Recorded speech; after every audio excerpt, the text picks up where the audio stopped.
Alright, so today we are making two things because this is one of those days where the food kind of told us it needed to be cooked. So, I've got these really kind of nasty looking bananas. I don't even know if we'll be able to use all of them. Some of them might have to go straight into the trash, but we're going to use as much as we can. So we're going to make some granola bars here.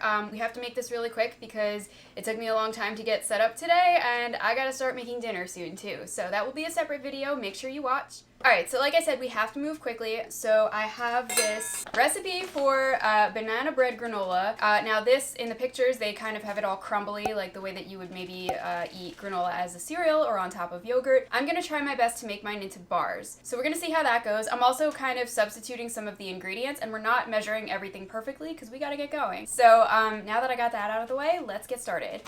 Alright, so we want to mix our oats, cinnamon, sugar, I'm skipping the sugar, salt. Is there salt in this? I didn't get salt. Hang on.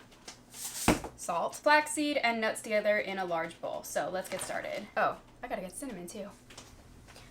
Alright, now we're ready to get started. So we want rolled oats, 3 cups. And this does not have to be perfect measurements. The recipe doesn't say that, but I do, because we don't have time to measure everything out perfectly. And there are oats on the table, so perfect. All right, cinnamon, how much cinnamon? Half a tablespoon. We are just gonna eyeball it. Oh, I thought I was recording, but anyway, here is the cinnamon.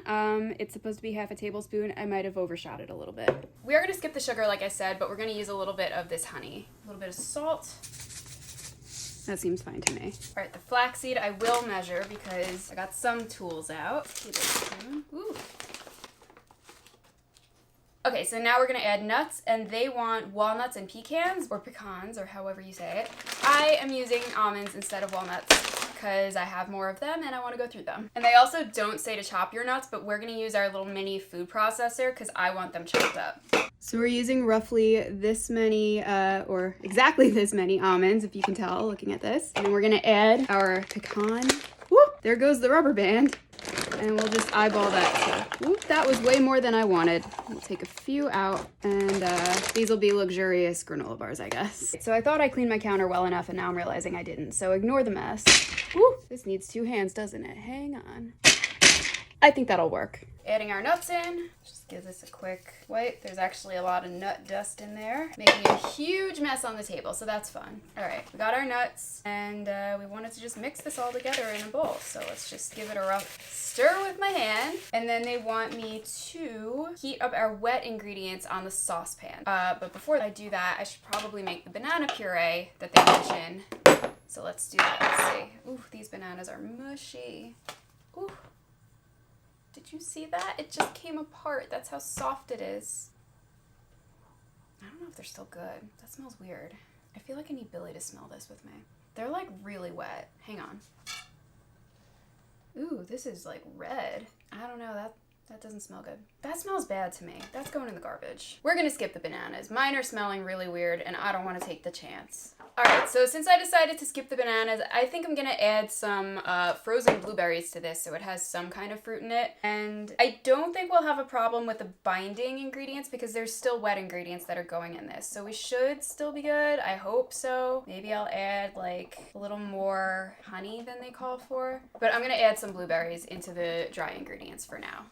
Actually, guys, I have some good news. I was going in the freezer just now to get my frozen blueberries, and I found this banana ice cream that we made, and I will link that video if you haven't seen it yet. It was probably almost about a month ago now, but anyway, there's a little bit of this left, so we are going to use it in the granola bars, and I'm really happy now because I was looking forward to banana granola bars, and now we got our wish. And there's a little bit of chocolate in this too, so it might be really tasty. All right, so I'm going to set this aside. I guess I'm supposed to add it into the wet ingredients, but it's frozen at the moment. Maybe I can throw it in the microwave. I don't really like to microwave things in plastic usually. I don't know. I will figure out a way to thaw this. But for now, I am still gonna pour in a little bit of blueberries. So I do have to rinse these in a strainer just because a little bit of freezer burn on them. So I will do that. We'll throw them in here, and then I'll take you over to the stove so we can cook up our wet ingredients. All right, adding the blueberries in one big frozen clump.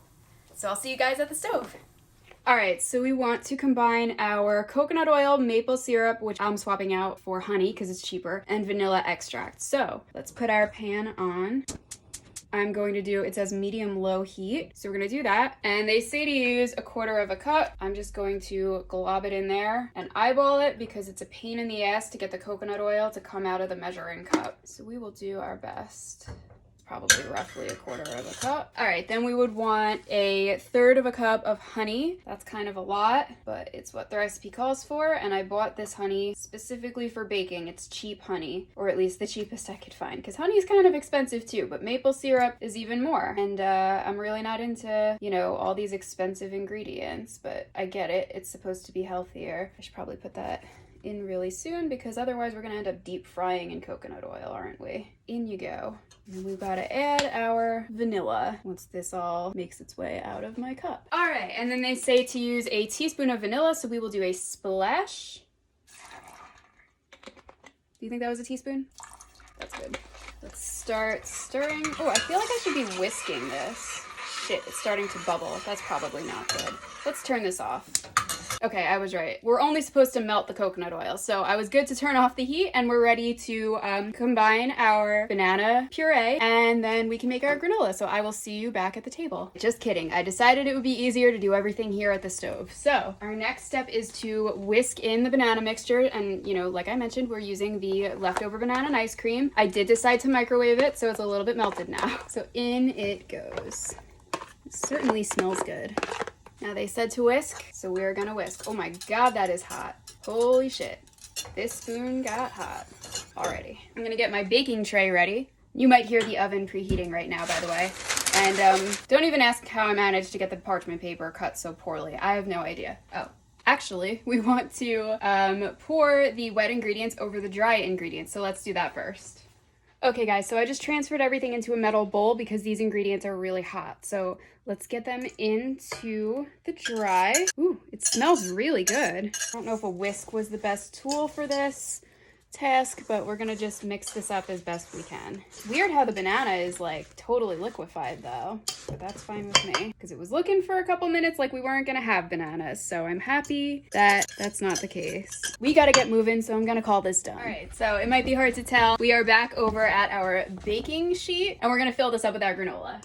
Something tells me we did not need to use a pan this big, but the recipe made it sound like this was gonna make a hell of a lot of granola. Too late to do anything about that now. See if we can make it relatively square. And I'm just gonna kind of press it down and try to get it nice and flat. This should make a crunchy granola bar, which I like. All right, we got other shit to do, so calling this done. Okay, so now the recipe says to bake this in the oven for 23 to 28 minutes, and they warn you that it's going to brown quickly. I don't know how I'm gonna be able to tell because it already looks brown, but we're gonna start with 23 minutes and then we'll see what happens. So I will see you guys in 23 minutes.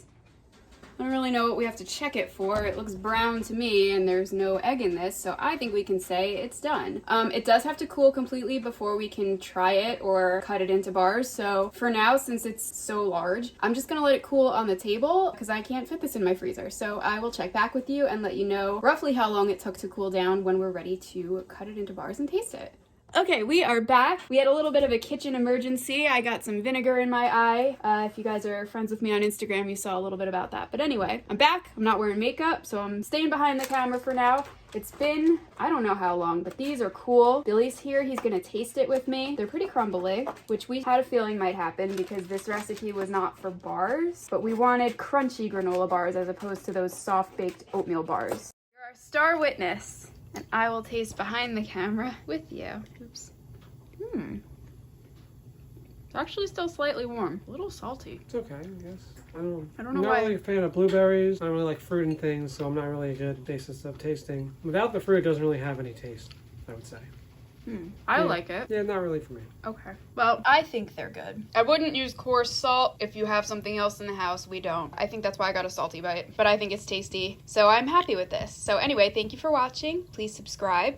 Don't hurt yourself in the kitchen like I did. And I'll see you in the next one. Bye.